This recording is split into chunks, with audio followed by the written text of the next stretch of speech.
Hello, this is Craig Mertens. I am the General Manager for GraphicsFlow. Welcome to the Decorator Academy. I'm super excited about teaching this class today. I wanted to teach a class on direct-to-film transfers for quite some time. I got this mysterious email from this guy named Mark. This was probably the summer of, I think it was summer of 2020. And Mark sent me this email and he said, "Hey, what do you know about DTF?" And I emailed him back, "What is DTF?" So then down the rabbit hole of YouTube, I went down the YouTube rabbit hole and I started finding out about this technology. And I literally it gave me shivers. And here's why. I remember my dad talking about when direct-to-garment printers came out. I remember my dad talking about, man, if you could do this like with the transfer, you could just own the world. And what he was talking about is not having to be tied to a printer to print full color digital transfers on cotton. And I was like, yeah, but Dad, they can't do that. You got to have you have to have the underbase and you have to have pre-treat and all that stuff. He says, yeah, but dude, if somebody could figure out how to do this digitally, they could write their own ticket. And that was the first thing I thought of. So Mark is right here. Say hi, Mark. This is Mark Heise. Hey. And so Mark Heise is a longtime client of ours where we have morphed our business relationship into a friendship. I'm just really one of my favorite people on the planet, and I hope you guys enjoy hanging out with Mark today. Mark has a very successful business in Yellow Springs, Ohio. If you don't know anything about Yellow Springs, I think you'd be surprised at how cool a place it is. Especially don't prejudge because it's Ohio. It is just a really cool little enclave of creativity and artists, and really fun place. Great vibe, just super fun place. And then we also have Michael Dees, who is one of the innovators of direct-to-film. And so I remember when I first met Michael, say hi, Michael, with DTG Pro, I just drilled him with questions. I had so many questions. I just drilled him because I was like, tell me about this technology, explain it to me. And Michael, you're an evangelist of direct-to-film. And so it's just been thrilling for me from my own personal self-centered perspective. Our business is driven by, creating graphics as a consumable. And when people need, to print transfers, what do they need? Need graphics. And that's kind of the part that we're solving. So getting us together in one kind of webcast has been kind of a dream of mine, and it's coming to fruition. And what I'd like to do first is we're going to do kind of an interview panelist type of situation. And so the first thing I want to do is kind of ask you some kind of, bit pointed questions, but I think the biggest question is, what is DTF and how is it different from other digital transfer processes? All right, so this is the question of the hour because you've got 5 or 6 competing technologies. You've got the traditional screen printing, you've got sublimation, you've got DTG, you've got a couple of other transfer technologies there where you have laser transfer. So you have all these technologies and each have their strengths.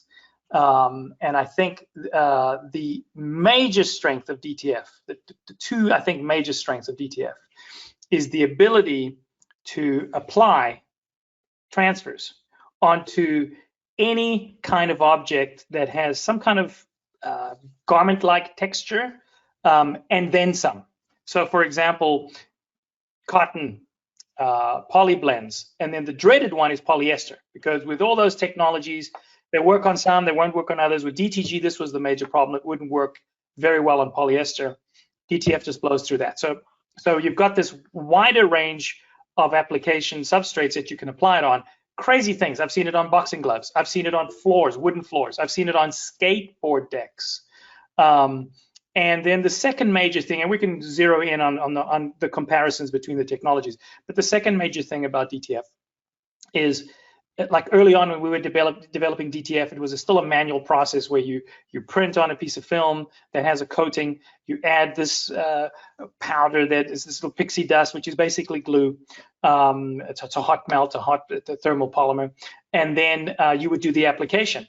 And this was all pretty manual, but the breakthrough came when we added automatic powdering systems where you could powder on, shake it off, warm it up, gel it up all through a conveyor system, comes out the other end, done. So now you have basically the ability to go 10x, 20, 50x speed, what you could do with any of those other technologies, except for screen printing. Screen printing still has a very strong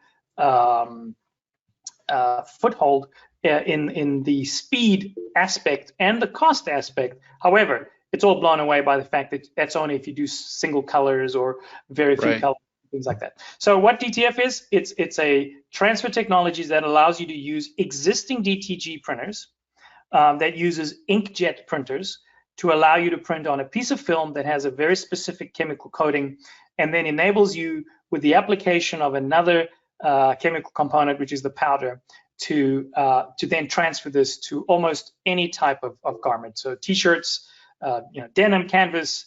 I've seen it on basketballs. I've seen it on boxing gloves. I've seen it on skate decks. And one of the huge advantages of DTF is that you can pre-print everything in advance. So let's say you have a customer that's, he's doing 50 t-shirts a month. And, every time you get it, you have to get the screens out and do this, or if you have to put it on your DTG machine and print the whole thing. In the case of DTF, you pre-print all of this, get it on a film, slice it, put it on a shelf, and you've got, let's say, 50 of these transfers ready to go. A customer calls and says, hey, I need my t-shirts, can you get them ready? You get your t-shirts off the shelf, press 15 seconds, and same day, same hour, you can give this to the customer. That's a humongous advantage. And then many of our users that are using our printers, and we're a chemical company, so I should preface this. So we started off as an ink and toner company. So we deal extensively in inks. We make all kinds of inks, edible inks, all kinds of things. But a lot of our users start off going, like Mark, I do t-shirts, I do garments, I do promotional stuff, and they start printing t-shirts. But then they get customers calling in and going, hey, can you get me 100 transfers, 1,000 transfers, 2,000 transfers? And so now Mark becomes, you know what? I thought this was garments. Now he has an entire different business selling transfers. So it's bifurcated. It's split into double the business. And I think Mark will be very clear about how his business has grown and how he's needing to buy more printers and how the expansion came as I expected, but not really as he expected. But it's there. So yeah, DTF. It's all chemistry. It's very little to do with the printers anymore. The printers are pretty much printers that have been around with some modifications, but it's all about the chemistry, the right ink, the right powder, the right film, done in the right environment, pressed with the right heat and pressure, and that's the secret, is automation. Automation with the right chemistry, and it's an extremely disruptive technology. Think of it as people are now in New York City using an Uber and the guy next to them is trying to summon a yellow cab. It's that kind of disruption in the technology. What's a cab? Right. Yeah. It was interesting, Mark, when you first told me you were going to invest in one of these machines. I mean, I know you well enough to know that you're willing to roll the dice a little bit, but you're also a little bit on the conservative side. And so I know you did quite a bit of research, but I think from my perspective, what was really kind of driving your decision is that you saw this market opportunity for these full color digital heat transfers. What was really the impetus for you deciding to take this, this leap of faith into direct to film transfers? What was the driving force behind that? Really, it's just the fact that we're doing, we're doing print on demand. And when I started looking at this, and when I started looking at the speed at which the larger printers can print at, I went from being able to make 12 single print site shirts an hour on my DTG machine to doing 32 shirts an hour, 2 print sites using DTF, and that's from start to finish, printing the transfers and pressing them out. Absolutely amazing technology, and the fact that I had customers, as you know, one of my main vertical markets is adventure sports, and I had customers screaming at me for polyester to get away from the Easter egg colors, to get away from the pastels, and please print on black. And this was the answer to that. It absolutely was the answer to that. You and I talked about it before I pulled the trigger, Craig, and I appreciated the fact that in a lot of ways, you were my conscience, you were the devil's advocate saying, yeah, but.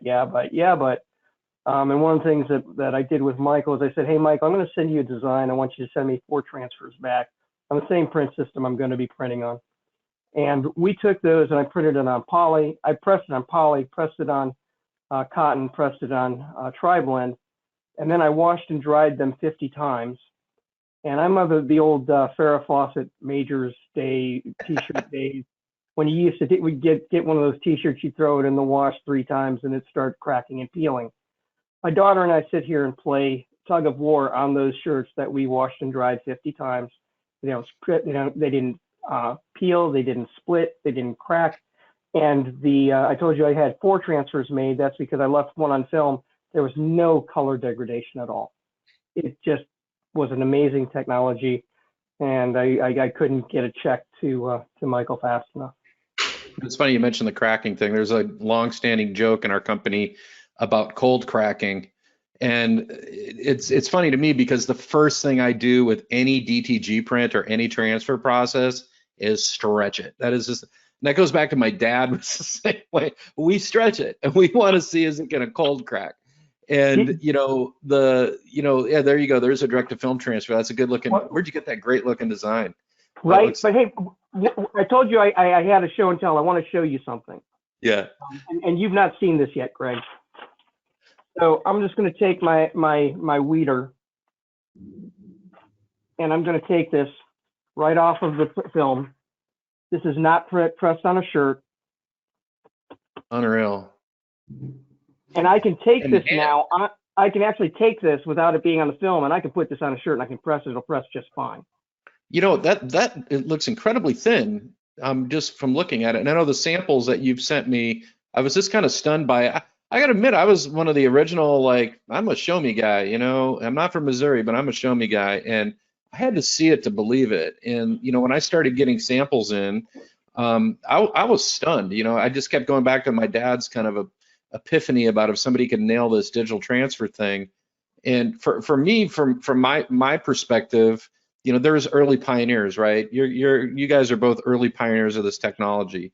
But how does this, you know, you talk about it being disruptive, but how does this really affect the direct to garment printing market? And I know you're in both spaces, Michael, you know, and I know there's advantages to both technologies, but I'm seeing this trend towards people with DTG printers converting their printers over to hybrid printers where they do both DTG and direct to film. And I know, Mark, you had done that. So I'd like both of your perspectives on how this impacted, Mark, your DTG. We'll go have you go second, but your DTG business, and then Michael, your thoughts on how this impacts DTG. Our experience when we first started, we're always trying to innovate, right? So we're always experimenting with different inks. We have very good ink partners. Kodak is one of them. Shout out to Grant French over at Kodak. And we're always experimenting. Can we make it more white? Can we make it less cloggy? So we do all these kind of things. So we were testing all these things out, and we started to see that we could use some technologies from screen printing and apply them, like the film, which was something that screen printers had done for a long time. And there are other companies that are using big $500,000 printers. These are flexographic type printers that have this stuff that were selling transfers already. But this came in the inkjet field. So when we're talking DTG, it's inkjet, right? So it's typically an Epson or a Ricoh or a Brother, and they have a moving print head, and this thing is spraying the inks. And so it can spray on a garment, and it can also spray on a piece of film. So, you know, it's the same technology. And our early experiments were with a very big operator in Texas. Dennis, you know who you are. And we had consulted with him on software. So we developed some very special RIP software for his DTG machines. He had a 2 and a 3 platinum DTG system. And then we started experimenting with this technology. And he said to me, Mike, I'm throwing away all my DTG printers. I'm gonna only do DTF. And I said, this is crazy. I mean, can it be real? So we started experimenting, and I saw it immediately. And I won't mention names, but I got a hold of many tier 1 providers that we worked with. And they said, nah, it's gonna be 5% of the market. Well, that was 2 years ago. And it looks like all the companies that have DTG systems are scrambling to say, oh, ours is a hybrid too, because it can also do DTF. And I've seen the early reactions by many of these tier 1 giants, you know, billion-dollar companies, you know, very much, we don't know what it is, we don't know if it's toxic, you know, we don't want to promote that, to now their sales in DTG printers dropping. You know, they were very, you know, no, this isn't going to have an effect. But you start to see it in the sales. So as their sales dropped, they realized they need to catch up. And so they're starting to either embrace DTF with their own systems or their own hybrid additions, like they're starting to add the powders and the films and things like that. But it's coming. It's going to take them 5 years. The big giants, they take a long time. But DTG and DTF, you can use your existing DTG equipment without DTF inks. If you can't use the inks, you can use your OEM ink and then the DTF powders and the DTF films. And essentially what you're doing, I'm going to pull something up here, is a piece of film. So this, instead of printing on a t-shirt, this goes on your DTG platen this way, and it's a reversal. So it prints color first, white on top of that, comes out, and you can add your powder by hand or with the automated systems we have and transfer. So you can use DTG equipment with the DTF process. And you'd want to do that because when it comes to pre-treatment, it's a much more complex, much more difficult process. And also, if you want to keep stuff on the shelf, so I can just pull this off the shelf, do a quick press, and the customer gets his t-shirt. So you'd want to do that. But I think more and more customers, when they are, when I speak to new customers, when they look at our, let's say, mid-range DTG printers that are $7,000, $8,000, and I say, are you sure you want to buy a DTG printer? It can do DTF and DTG, but are you sure you want this, or would you rather look at DTF alone? And I find probably 90-something% will say, no, I want DTF. They look at the videos, they see all the things it can do, the boxing gloves, the masks. So if you wanted to do a mask with DTG, you would have to find a special platen and get this on. If you wanted to do shoes, you'd have to find a special platen to get it on. With DTF, you print it and you apply it to anything you like. So that's the balance between those two. You know, when we were talking, and I want to kick it over to Mark in a second, but when we were talking kind of pre-interviewing, you had talked about the kind of the difference in print, and I agree with you. The direct-to-garment print on lights and whites without an underbase is a different type of print, and I like those prints. You know, it's more like a water-based screen printing ink. It doesn't have a ton of opacity like a plastisol ink, but it's a great-looking print. When you put the white ink underneath the DTG print, then you're getting something that's, you know, obviously going to have a heavier hand, and you're going to have, you know, depending on how you're curing it, you know, it's going to gloss up. It's just going to look different than a screen print. Looks close, but it looks different.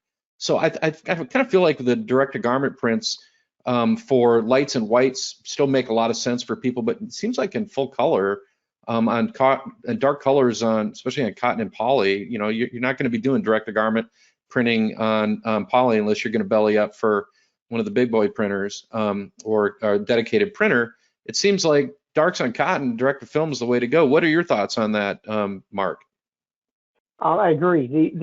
We do, as you know, we've got a retail shop here in Yellow Springs, and for a lot of our shirts that are lighter, or tone on tone, we continue to use our DTG printer. Our customers like the hand, they like the feel. It's kind of a retro look, so we like that. But the vast majority, almost 100% of our online sales for the print on demand is done with DTF now. Our customers, we haven't had anybody, longtime customers that I've done DTG for in the past, we've switched them over to DTF. No issues at all. As a matter of fact, we get comments that the colors are brighter, they're more vibrant, we can do more with this type of technology. You know what you're talking about, what Michael was talking about with the different platens and that type of thing. This was a job that was one of my first jobs with my DTF printer. And it's a backpack, and you were talking about, you know, that market space. I was competing against 4imprint on this backpack. I actually could do it for the same price 4imprint could do it for, with one exception. They couldn't do a full color print. Right. And with it, there's no way I could do this on my DTG machine because there was no way for me to print it. But it was a real easy press. And the other thing is, you know, when you were talking about durability, we showed the stretchiness of it. I can't scrape this off at all, period. It does not come off. And the same thing, any odd shapes, hats, the same way. And again, it just doesn't come off. I can't do that with my DTG machine, can't. The other thing is, as I said earlier, the difference between my DTG machine and my DTF machine is time. And yes, you can do DTF on a DTG machine. I did that to prove for proof of concept when I first started. But that's one of those things of why would you? Again, I can do 12 shirts at a time. That time is not going to change. 12 shirts an hour. That time is not going to change if I'm printing DTF with my DTG machine. Where now with an integrated system, I'm doing 32 shirts an hour with 2 print sites. Yeah, I noticed when you sent me your little video on your printer printing, I was like, I could see you were jobbing up multiple jobs that were completely unrelated on the same workflow. And I noticed you were doing pocket designs too. And it occurs to me, if you're doing pocket designs with the DTG printer, you're going to be loading a shirt at a time, right? Where you're just going to gang up however many pocket designs you want and as much, those little spaces you want between them, and you're going to hand trim them with the scissors. And I see that, that's one. I personally, I really like DTG technology. I'm a big fan, and I think it's a good technology for the right circumstance. But I can definitely see where the appeal is on DTF, especially when you talk about ganging on multiple jobs and roll-to-roll automation, and doing things like special locations and oddball prints and things that were never really intended to take a transfer, but now all of a sudden they are, which is awesome. I feel like we're still kind of in the infancy of this technology, and there's a lot of mystery around it. And so one of the things that I want to talk a little bit about is the equipment, and I'm going to start with Michael and talk about what does it take equipment wise, and then I want to pass it over to Mark, and I want you to talk about why you kind of migrated from your converted DTG printer doing DTF to more of a dedicated system. So over to you, Michael. Okay. So if you can see, this is our main website. We have DTF Pro and DTG Pro. So if you go to our website and you click on DTF, actually you could start with dtfpro.com. And I'm just going to show you, go to DTF, and we have a choice here of printers. So if we were going to go to printers, so now we're talking the hardware side of things, right? So just to recap, so DTF has 3 chemical components. It has the ink, it has the powder, and it has the coated PET film. Okay, so those are the 3 supplies you're going to need. You're also going to need things like cleaning supplies, to keep your heads clean, but those are outside of the main supplies. Let's see here. Now, printer-wise. So depending on your budget, let's say you are just starting out and you don't need to do more than 10 to 50 t-shirts a day. You could get a little desktop Epson, what we call a converted printer, or repurposed printer. And this printer will work with standard sheets, PET film sheets, and you can print and then you can transfer. It's a pretty standard Epson that works really well, produces really good photographic prints, press and off you go. So that is an easy entry into DTF. Then if your needs grow a little bit more and you want to get into roll printing, it's a little bit more, close to $4,000, $3,700, and you have these roll printers that, let's see if this video will play, that will produce it instead of on sheets, on rolls. And then you can choose to do whatever you like to do with the rolls. You can hand apply the powder, or you can choose to buy a little oven. In fact, you can buy these little ovens from us. If you can see on the bottom left there.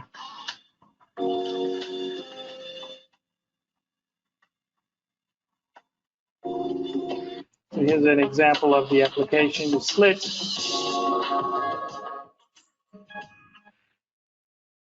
And you can apply. So this is also if you're using roll or film. Now, as you are moving up the chain of demand in terms of how much you need to produce for your customers, and can you guys hear me okay? Yeah, we hear you great. Right. Okay, so as you move up the scale, you're going to get into 2 choices. You're going to get into single head printers that can do wide format rolls. So now you're in the wide format DTF. And we'll also talk about ultra wide format DTF. So we have those two, wide and ultra wide. So if you're in the wide DTF space, we're now talking 24 inch, so 2-foot roll. And you can get these single head printers that are mostly based on an Epson engine. And you can print a wide format PET film, so you can get a lot of coverage. And you can also use standard DTF inks with it, but you're still in a conundrum as to speed. So these are single head printers. They're good, they're fast, but they're nothing compared to the Ferraris. And that's when you get into the Pantera lines, which are dual head printers. Let's get to the bottom here. These have 2 Epson heads, and I can actually, yeah, so they have the 2 Epson heads, and they have the automated powder system. So it's all it is we took a conveyor system and we combined that with an automatic powder on and powder off shaking system. And so this conveyor is a heat system that most t-shirt users will be familiar with. Conveyor belts, screen print users will be familiar with it. So as you start getting up the chain in terms of demand, how many you want to produce per day, you're gonna enter this terrain. And then if it gets really crazy, it gets ultra wide. So this is ultra wide DTF. It's twice as wide, so it's 48-inch roll versus a 24-inch. And there are players out there that use these machines because of the huge demand of 3,000 to 5,000 transfers per day.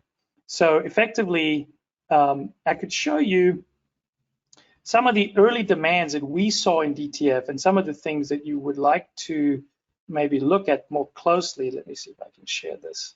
It was one of the first inquiries from a really major merch producer, was this neck tag situation. So yeah, this was kind of our first kind of major company, large size, $50 billion plus company inquired about this and said, hey, is it possible to do these things? And yes, it is. And DTF lends itself perfectly to these kind of things. Let's see if I got a few more. One thing I do want to mention is that our timing into the market, and we were manufacturing our own DTG printers in California from existing Epson engines, and then with our own Arduino boards and our own architecture and our own software, things like this. But Epson launched this i3200 head, this new print head, extremely good, precision core, and we started immediately implementing it with our DTF machines. And a lot of the knockoff printers that we saw in the market were using what they call 4720 heads, which were pulled heads from desktop printers. So this head is extremely important to note because of the speed and just the precision and the ability to handle DTF ink. So that is kind of a quick bird's eye view of the technology in terms of the hardware. So you've got single desktop machines, you've got these wide machines. There's a couple in the middle that we're working on that are 13-inch with an oven, but essentially this is the bird's eye view. Now, if you take one of these printers, let's say it's this one, and you're at roughly $25,000. If you compare this with a $15,000 or $20,000 DTG printer from a large tier 1 brand, if you compare them and you look at the production capability, you're spending 25 grand, let's say, versus 20 grand with another provider with DTG. When you start to do the calculations in terms of capabilities of production, it's like you're getting 3 or 4 of the other printers for the price of this one. I mean, there's printers out of Anaheim, California, that printing, I'm saying DTG automatic, beastly, almost $1 million systems that are highly disrupted now, because these were companies that were making big machines that could print, and then they could heat press, and it would go around in a kind of a circular kind of structure, very automated. And Mark can probably outdo their production. Mine is the Pantera V2 system, and the biggest difference even with my DTG machine is CMYK plus white. And the way that has to work is you have to lay down the white first, and then you lay the color down on it. It takes a second pass to lay the color down over it. Now that doesn't happen with DTF machines because you're not going back and forth. But the DTF machines that have a single head, the problem is you're making a couple of passes where you should only be making one pass. So basically it'll lay down the color, and then it'll just stay in the same place and lay the white right over it. The machine that I've got lays down the color, and then it just keeps rolling. And then when it gets to the white head, it's aligned in such a way so that the white ink is printing the same time I'm printing color above it. Okay. But you had a question about why I decided to go that route instead of doing the DTG. Yeah, because I know you started doing it with the film on the DTG printer. I really only did that just as a proof of concept, because when I did that the first time, going, okay, cool, this works, but the difference is my time is worth something. And so right. if I have to hand powder, and I'm making it, basically I'm hand powdering, I'm making a mess, there's powder getting everywhere. If you're doing that near your DTG printer, then you don't want that powder to get into your DTG printer. Then basically I have to take that print and I have to hover. I was having to hover over it with my heat press, and that would take 2 or 3 minutes to make it melt correctly. And it was hit or miss. There was no consistency. Right. With an integrated package such as the one that I purchased, it's all happening at the same time. And I get consistent results every time. That way, whether I'm pressing it myself or whether I'm sending it out to a customer to press it, I know that it's going to be consistent every single time.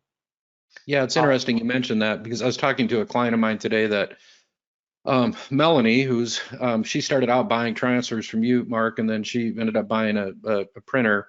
And her comment was, I don't know how anybody could hand coat adhesive. Like, how could they keep it consistent? And I just told her, I said, they can't. You can't, if you're hand coated, you can't keep it consistent. It's got the human, variable connected to it. And it seems like the curing unit, at least from when talking to now dozens of clients that have these systems, the curing unit is essential. It's not, it feels like it's not even optional to me. But yeah, I guess it's going to be relevant to your budget. And the other thing that occurs to me is, ink, film, and the powdered adhesive, it's not all the same. There's different inks, there's different films, there's different adhesive. Yeah, very good. That makes a big difference. Michael, do you want to talk about that for a second? Yeah. So, just like printers, you have these clones, right? So these companies that spring up in China and say, we could do the same thing. And the electronics, so we have our printers assembled. So nobody makes printers. It's, all of these operators will buy a head from Epson, they'll buy a gimbal system from that company, a shell from that company, power supply from this company, little pumps from this company, put it together. But the electronics are super important. So we are the partner of the largest, the Intel of these kind of boards in Asia. And a lot of these printers have these engineers that work at this company, and it's very typical in Asia. They leave the company a couple of years later with a pen drive, and they start their own. So they make their own boards. So you got these derivative of clone boards, and they're bad. They fail. It takes weeks and months to get a replacement. Yeah, I'm going to share my screen, and I want to go over to your website real quick. And there's a couple things that I'm very, very impressed with your site, Mark. But you had mentioned that, kind of one of your niches, kind of the outdoor sports, and I know you're kind of an earthy guy, and I'm kind of an earthy guy, so it's something we both have a passion for. So it's probably I'm thinking it's been pretty fun for you, being able to get involved in a market that you also have some personal interest in. Let's see if my screen's going to share here. Do you guys seeing my screen here, audience view here? Yeah, okay. So we're on Mark's website, and you'll notice when we're on Mark's website, you see other shops. These are shops that Mark hosts. And I remember when you first started doing these, that you were doing these with your direct-to-garment printer. And so the order would come in, you'd have to grab the shirt. I think you remember you telling me you did 2 orders a week from Sanmar. The shirts would come in, stack the shirts up, do all the DTG printing. But now you print transfers in advance, and you just pull from the transfer bin. And then as the transfers are depleted, you replenish your inventory. And these are this if you're not aware, our parent company is Inksoft, and our sister company is Protavo as well. This is an Inksoft store, and one of the things that Mark, you've always done, I thought is rather clever, is there's no skin off your back to offer a bigger color assortment because you're doing print on demand. You're just ordering these blanks in on a weekly basis and letting the customer pick their color, and then obviously giving them more choices. And from my perspective, I think about it as a consumer and somebody that's been involved in a variety of charitable organizations over the years, and all the inventory we've been stuck with. And if you heard a little bit of bitterness underneath, it's been stuck with a lot of inventory. This story to be able to tell the customer, it's like, hey, we have this incredibly new, innovative printing process, and it doesn't require you guys to stock any inventory. We're going to create a store for you, and we're going to promote your store through your social media and email. You guys are going to help us promote the store. We're going to drive people to the store, and they're going to be able to see all these great products. And we're literally going to print as the orders come in. And so you guys aren't have to stock up on inventory. Now, the pricing obviously is going to be different when you do this because they're not buying at a wholesale price. They're getting a revenue share because you're collecting all the money. But how has like this print on demand e-store thing kind of changed the trajectory of your business? So, okay, so can you see my screen or no? Yep, looks great. Perfect. So one of the really cool things that we can do with this type of a system, and let me get rid of that, is that we can go here and we have the opportunity to personalize things.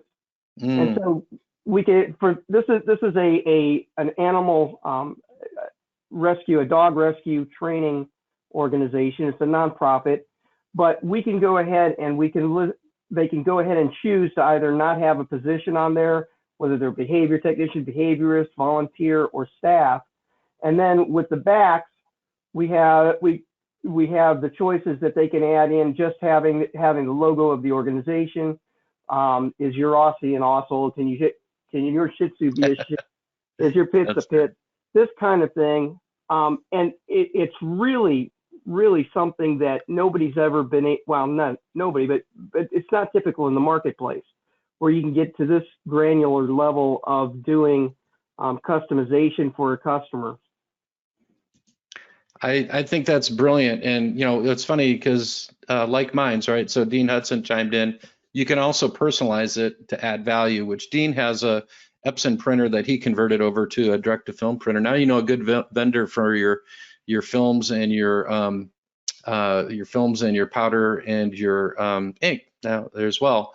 So for me, just purely from an observational point of view, somebody that's been in the apparel decoration business for 40 years, this is a disruptive technology, and it's, to me, it's pretty wild. I mean, I'm on the phone with clients all day long, every day, and hearing the number of people that are either in this space looking at the printing systems or already have the printing systems. It's literally just come on the marketplace just overnight. And one of the things, I would certainly, be cautious of is, selecting that vendor, and being in the position that we're in, because we're talking to, we have thousands of clients, and we're talking to hundreds of people a week.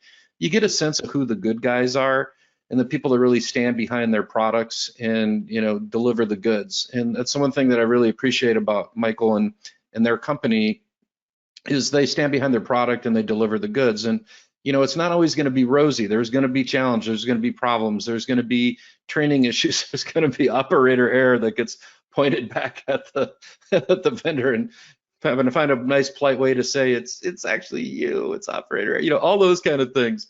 Finding a reliable vendor is so important. And talking to my client, Melanie Walker, I'll share something with you. She sent me these, gave me permission to share this. She sent me some visuals today. And the visual was a job she's running, and one of their, kind of their space is gymnastics, CrossFit, dance, competitive cheer, and she's doing her first live event on site since the pandemic began. It's their first one. It's a big event, and there's lots and lots of people there. And so she had sent me, she said, Craig, yeah, I just pulled a design out of my GraphicsFlow collection, just casually mentioned that. And this is the 2 designs that she did. She pulled a design out and just did a little name drop, but you guys should see this in a second. And this is the Ohio AAU Districts Gymnastics Tournament. So she's doing, it even has a splatter print and weathered effect. This is the one of the designs she did. And I recognize the design. She put her own little touch on it, but I recognize the design right away. It's from our GraphicsFlow platform. And then another kind of a variation on that theme. But she says it's just completely changed the way that she does events, because in the past, what she would have had to have done is pre-printed merchandise. And who's going to eat that? If you're the official vendor and the merch doesn't sell and you don't have the right, you don't have the right quantities. What she did is she brought blanks and then in her heat press, and she'll just press there on the spot. What's your size? What do you want? Press it on the spot, hand it to him, boom, done. Game changer for her. And so she was also kind enough to, and she's got 8 more of these events booked. She told me, but she's also kind enough to record a quickie little iPhone video, which I appreciated. And I don't know, maybe you guys can't hear the pitter patter, but it's the prints coming out of her printer on the roll take up, going through the powdering unit as it's shaking the powder on, and then passing through the curing unit and taking the excess powder off, obviously, and then rolling up onto a take-up reel. And cooling it down. You'll notice those fans. It's a cooling fan. Yep. So that's cooling it, and then it's just going onto a take-up reel. And I don't know that I'd be comfortable doing that unattended, but she says she does it unattended all day long, and I don't know about that. Not advisable. No. She keeps an eye on it, but she's not hovering over the machine. Yeah. So, yeah, she's got an eye on it, but she's in the same room and she's keeping an eye on it, but she's not sitting there, Right. So, but what a game-changing and she's also an Inksoft user and has stores set up as well. And so I think this combination of direct-to-film, good graphics, we can supply that part. That's what we do. And having, e-commerce, whether it's through e-commerce platform like Inksoft or your own platform, honestly, I think it's a game changer. And, one of my couple personal observations in the marketplace may or may not be popular, but I'm just going to share because I'm talking to customers all day long. The people that have our industry, period, is technologically stunted. Like if you look at other quote mature industries and look at like the healthcare industry and some of the other industries that you're seeing out there, that involve a lot of technology, right? Our industry is kind of technologically stunted. For a lot of times, people could kind of do the mom and pop thing and work out of their house, and there's nothing wrong with that, or have a brick and mortar and rely on foot traffic to drive their sales. But the people that are doing that, kind of old schooling it, we don't see those folks thriving. The folks that are thriving now are the folks that have embraced technology, things like direct-to-film printers, things like hosting e-commerce stores. I have clients, their whole business is built on tying up people with e-stores. That's their whole business, all they do. They just tie up the customers on an e-store. They have to come through them. They make it super convenient for them to purchase. Our part of that is, the art side of it, supplying all the graphics and the art portal now, which has become a big deal. My favorite, thing from a personal, self-centered point of view is, being able to direct a client. Like I know you've got your art portal on your store, on your main website, Mark. Being able to direct a client to a collection of artwork where they can just go in and, choose a design and submit it. And then literally, if you want to, I imagine you can just print a sample out if you need to, right? If you're trying to go after a client and they pick a design out, you just bust a sample out. Man, you lay a sample on somebody's lap. That's the old puppy dog clothes, man. I didn't plan on coming home with this puppy, but Craig, I got to tell you, the same problems we've always had with print on demand has been really poor graphics. People go on Google, they grab an image and they send it to you. And when you have, one of our top users, power users, probably got 10 printers of the ultra wides and wides, spend 20 grand to get a site like yours, like your GraphicsFlow site, which you can get for a small nominal monthly fee. Go on there and have hundreds and thousands of designs that are able to be color changed and to be customized in real time, that then can be output to a t-shirt. Customer can receive an email with a proof. It's a game changer. The combination of that, because this is the one thing that most printers in the old school tradition were very much trained in graphic design. But the new generation of folks that are buying these DTF printers, they don't have a graphics background. A lot of them, especially on our desktop side. So they're not technically savvy on Photoshop and things like that. So if they're able to access GraphicsFlow, get their own subscription monthly, and churn out stuff for their customers, for their schools, for their local plumbing supply, and this and that, it saves so much headache from us as the provider of the hardware and the software, that we get told your stuff's crap, the colors are all bad, and the graphics look like crap, and then we find out that they're using a 19K file that they've blown up. It's all jagged. And so if our customers had your subscription to your product, we would be in much better shape, and the customer would be in much better shape. So yeah, well, I think connecting our customers together is one of the, we have that connection right here with Mark, but I think that's something that makes a lot of sense, because what I just did is I went into Mark's art portal and I selected a design and I just put an art request into Mark and got a confirmation. So he'll get that on his end, and then he's just going to take that file and either download it into Crawl or Adobe Illustrator and make the changes and bounce it back to a customer in the context of in the context of an art approval. And what I just did is he would get this, it would show up in his account. Actually, I'm in a customer's account right now. It would show up as in his account as a design request, and then he would just download it, make the changes, and then bounce it back in an art approval. So it just shows up over here. So that idea of kind of where I was headed with this was making it easy for clients to buy from you. And it's kind of a pet peeve of mine, but it's not really a pet peeve, it's an annoyance. And my annoyance is this: if you're just going to sit back and expect business to come to you, guess what? Then you're dependent on a lot of external factors that are outside of your control, right? It's kind of like having a restaurant in a bad location. Restaurant in a great location, you have a decent product, you can do some business. So the thing is, if you can get the message out and the word out, and you have ways of leveraging like graphics or sampling through social media, email blasting, to me, like three essential things that you have to have in today's day and age. You have to have a social media presence, which means Instagram and Facebook primarily. You have to have some limited capability to do e-blasting to keep in touch with your client. And you have to have a website. You have to have a website. Even if it's spending $21 for 2 years to buy a domain on GoDaddy, and they'll give you a free website. Even if it's that, you have to have a website. That's how people are judging you. And you can leverage technology to get a wider, to reach a wider audience. There's no reason why you have to limit yourself to just dealing in your local geographic area, right? You can deal all over the country. Mark, you deal all over the US, all over. They don't think of you as an Ohio company. Why is that? Well, that's because we're virtual. I mean, we do. We ship all over the country, and that word, one of the things that I've got to say, and that I appreciate, Craig, is good customer service. It's why you and I have done so much business together, and why we become friends. And it's the same thing. Once you start doing business, if you're giving people good customer service and you're giving them a good product, they're going to start talking to each other. And that's really where my business is coming from. You and I talked about, I went through the prospecting class with you, and I said, you know what, I don't really do prospecting because we've got a good enough reputation that people are actually coming to us. And, that's one of the things that I did want to mention.